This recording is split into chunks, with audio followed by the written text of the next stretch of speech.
Stop the Cavalry is one of the oddest songs ever to have become a hit, and possibly the oddest song ever to have stayed in the public consciousness for decades.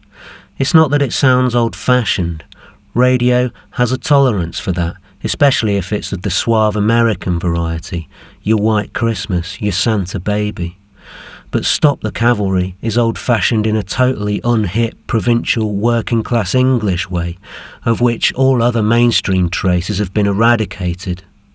It's the seasonal classic that sounds least concerned with being cool, which, as me and my fellow experts on the matter will tell you, is the coolest of possible things.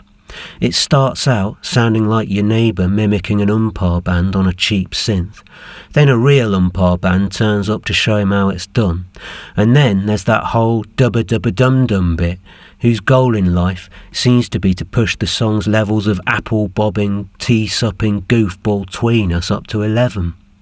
The thing is so damn bouncy that me and a mate accidentally destroyed an older kid's CD collection one Christmas, pogoing around his living room to it. Invited to his party in good faith, we found ourselves, never having particularly liked the song before, playing it on repeat.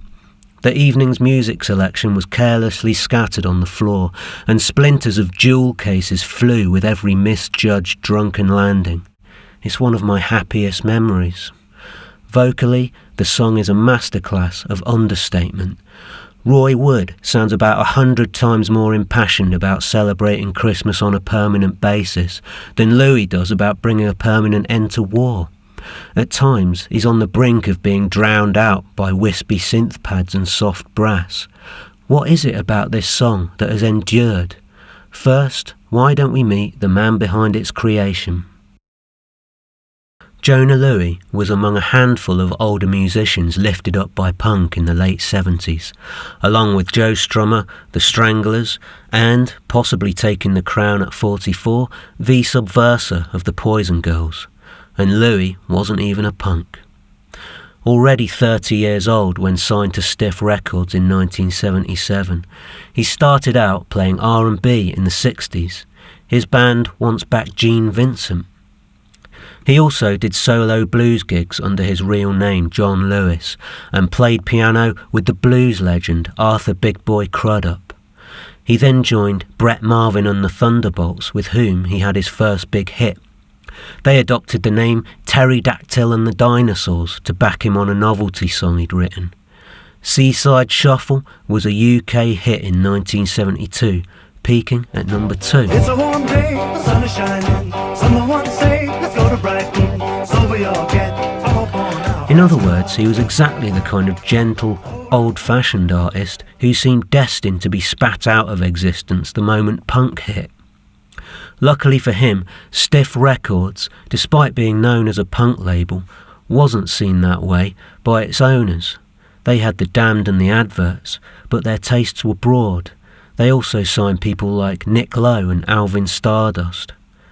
Many non-punk acts of the time were given a free pass by the hardline music press just for being on Stiff.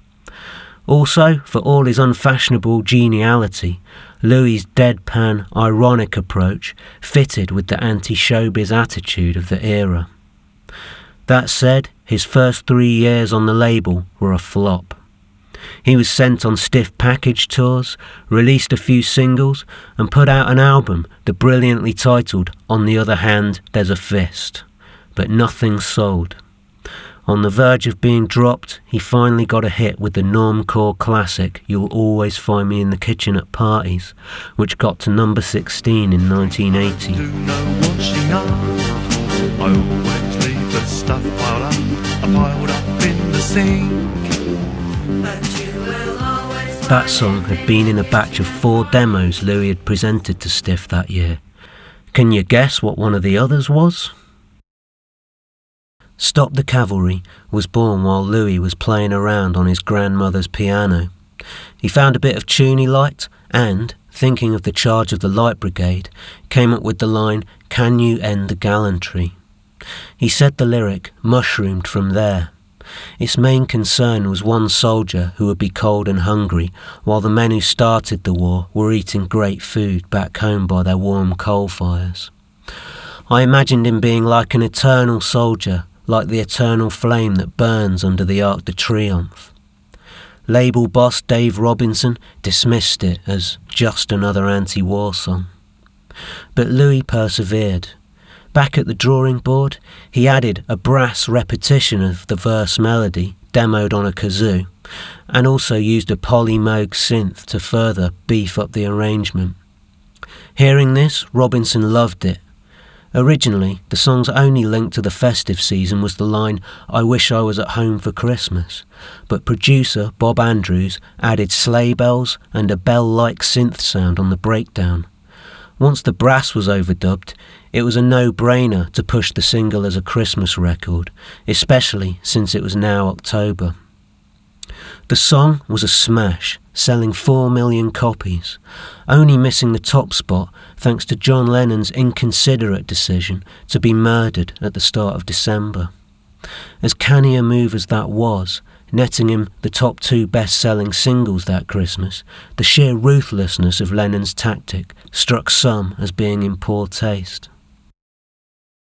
So why has Stop the Cavalry endured? One interesting thing is how it transcends language. The lyrics are important, of course, but there are 3 distinct hooks in the song, and all of them are wordless.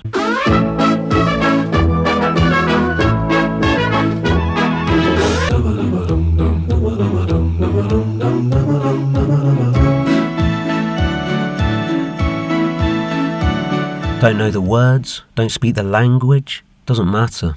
You can still sing along, and you can still guess the meaning, thanks to the ingenious way the song's arranged. On no other Christmas record do sleigh bells rub shoulders with regimental brass.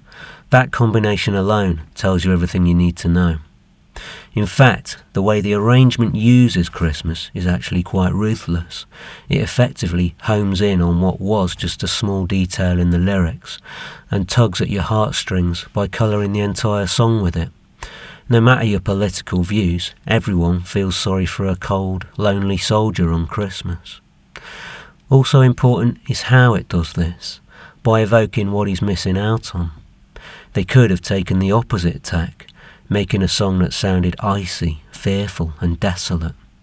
You'd have felt the same sympathy, but you wouldn't be playing a song each year to get you in the festive mood. But between the brass band, the sleigh bells, the warm vocals, the dry mix, the whole thing sounds as cosy as a pint of Guinness in front of a roaring fire at your local pub, and gives the comforting sensation that the worst physical jeopardy you'll be facing is the icy pavement that gets you there.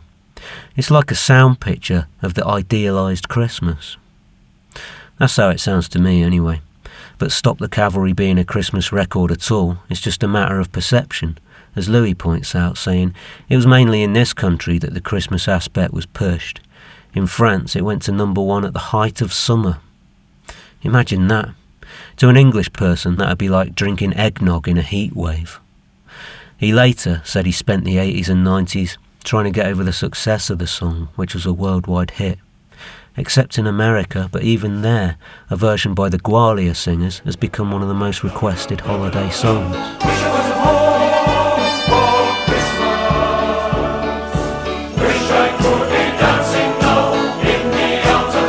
As a solo artist, he didn't even have to share his winnings, taking 100% of both the songwriting and recording royalties. The song earns more than all his others combined, and assured he never had to work again. Stop the Cavalry is like a comforting reminder that for all their wretched algorithms and formulas, market forces can only predict so much. For all their attempts to make pop culture homogeneous and predictable, the song persists. Like a stubborn curiosity shop on a gentrified high street refusing to die, it thumbs its nose at the other festive classics without trying, just by being itself.